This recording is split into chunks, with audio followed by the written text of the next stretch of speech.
Good afternoon po mga kababayan, ma'am sir.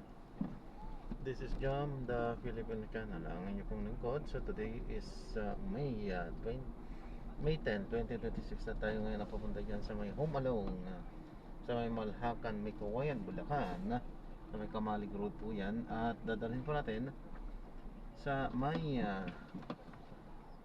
SM City, Marilao, sa may MacArthur Highway, Ibayo, Marilao, Bulacan. Patay, matraffic ang traffic dyan. Ano ba yan? Napaka may traffic dyan.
Diver, pahirapan ang mano-manong pagkuha sa mga starfish dahil mabilis silang dumami tuwing mainit ang panahon.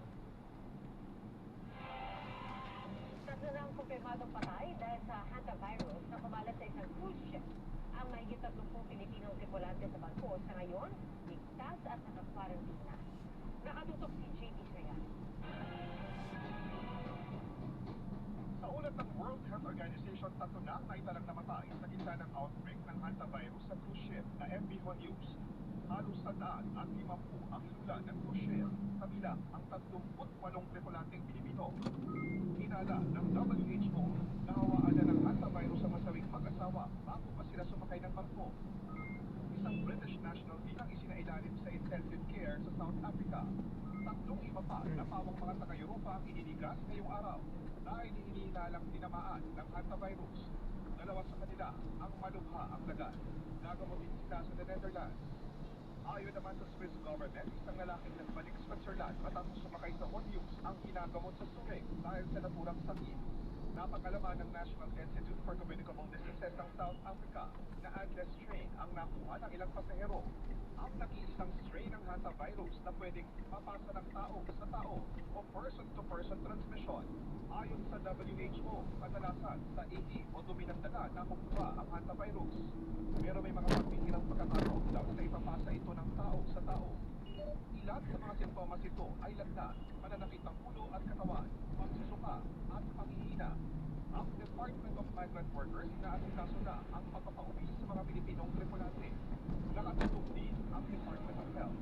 Pagkatapos dumating ng ating mga kababayan na doon sa Canary Islands, mag-aantay po tayo ng abiso mula sa World Health Organization kung ano po ang mga gagawin natin na susunod na hakbang. Ayon sa Department of Health, may kakayanan naman ang Health Department para i-test ang mga individual na na-expose sa sakit na hantavirus, gaya ng 38 Pilipinong sakay at nagtatrabaho sa MV Honeyus. Ayon sa WHO, mababa ang banta ng nasabing virus sa global public health. This disease is not COVID, and we have said it many times as WHO. And when we say this, we don't take it lightly. Paglilinaw rin ng DOH, walang dapat ikabahala ang publiko. Hindi ibig sabihin na gumagamit ng PCR ay magkakaroon tayo ng pandemya. Yan po ay isang sandata. Ready po ang ating mga laboratories at ano man po ang magiging susunod na hakbang, kukunin natin mula sa abiso ng World Health Organization. JP Soriano, nakatutok, 24 oras. Quick chikahan tayo mga kapuso, from fancy performances to socially relevant acts. Yan ang pinakita ng mga grupo sa Summerversary Special sa All Out Sunday. Panalo siya ng grupo ni Derek Monasterio kasama si Jessica Villarubin. Bida naman ang mga tsuper sa team ni na Miguel Tan Felix at Faber Cruz. Nagbahagi naman ang kanilang Mother's Day messages ang mga celebrities.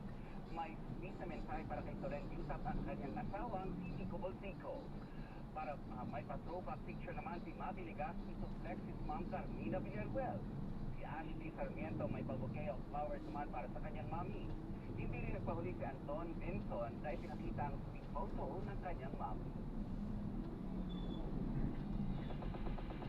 And that's my Chika Ristigas. Happy Mother's Day. Ako po si Nelson Canlas, Ivan, and Happy Mother's Day, Tia.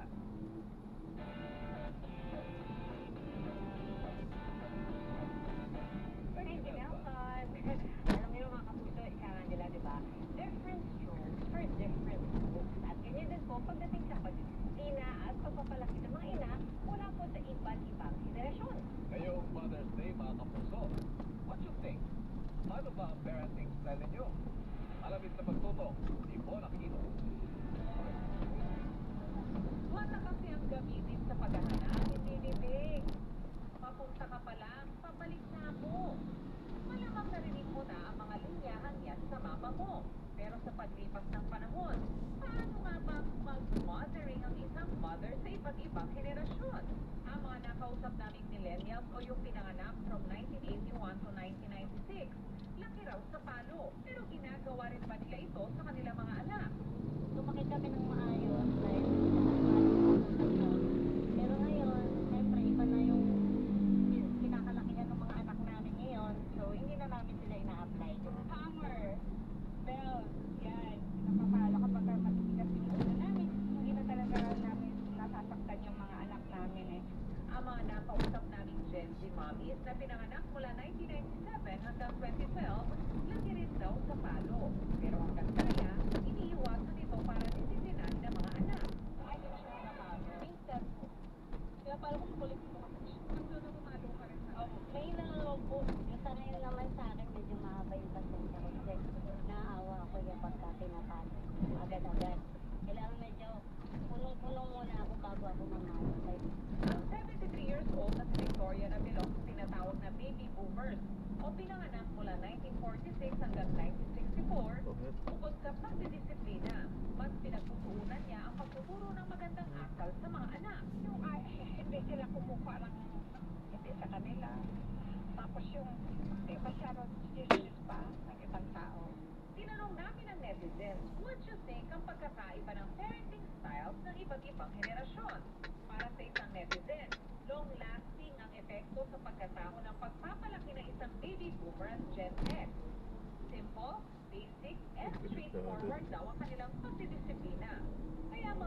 klase raw ng baby boomer at Gen X, matatag sa mga hamon sa buhay.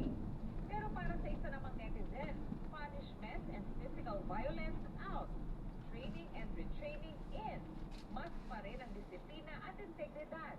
Ayon sa child clinical psychologist na si Dr. Ana Tuazon, posible raw talagang maging iba-iba ang paraan ng pagpapalaki ng mga magulang kada henerasyon. Siyempre, ito na yung kaalaman natin ngayon, di ba? Mas marami na tayong alam about paano nag-develop, nag-grow ang mga bata. Kasi nung unang panahon, siguro, ang concern lang natin is, tama ba yung asal ng ating mga anak? Pagdating sa pagdidisiplina, hindi nila inirekomenda ang pamamalo. Ang mainam daw ay alamin kung ano ang dahilan ng kanilang behavior at bakit nila ito ginagawa. Ano ba yung need ng bata? And that is why, itong mga behaviors na disruptive, malikot, pasaway, puno, it's their way of telling us what they need. Pero syempre mga bata sila, so it's not the most effective way to communicate to us. Bon Aquino nakatutok, 24 oras. Ikaw, Mama Pia, what you think? Ano Alam ba mo, parenting style mo? siguro, I guess parang yung parang parenting style ng mama ko. Pero yung mga kasabihan na yun, narinig ko yun ng bata ko at ginagamit ko ngayon sa anak ko. Kaya nasasalin lang din, no? Cross generation. Pero pare-pareho lang sinasabi ng mga nanay. Pero saka dulog-dulugan, of course, making well out of love, concern. Oo, nagkalasabi ko yun sa anak ko, paano araw maiintindihan mo? Sasabihin mo rin yung linya na yun. Oo, pag naghanap ka ng gamit, gamitin mo yung mata mo. Favorite ko yun ng bata ko. Welcome po sa Happy Mother's Day po sa lahat ng mga ina, sa asawa at ina. Happy Mother's Day. Sa lahat mo lang yun, Happy Mother's Day. At yan po ang mga balita ngayong weekend. Ako po si Pia Arcangel. Ako po si Ivan Mayrina, ito ang GMA News. Wala po. Walang pinoprotektahan. Noon at ngayon, serbisyong totoo. At dahil hindi natutulog ang balita. Nakatutok kami, 24 oras. CMA, Super Radio, DZBB, Balitang Tama, Balitang Totoo.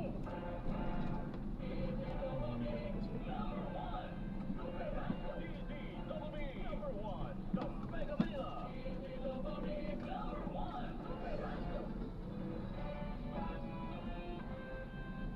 Walang kinikilingan, walang pinoprotektahan, serbisyong totoo lamang, walang iwanan.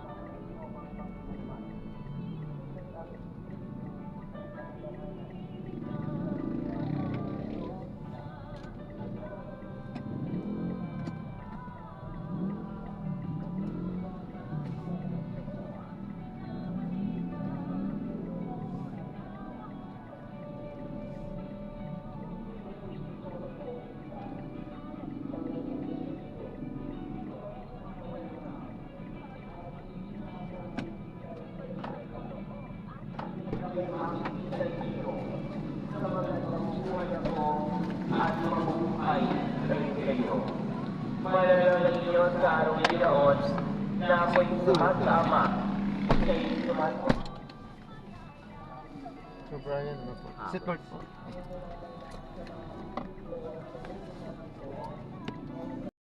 So na-drop na natin siya na. Maraming salamat po sa panonood. Hanggang sa muli po, ingat at God bless. Paalam po muna pansamantala tayo ay gagawa ng ibang video sa ating susunod. Paalam po muna pansamantala. This is Jam, the Filipino channel, ang inyong pong lingkod. Paalam po.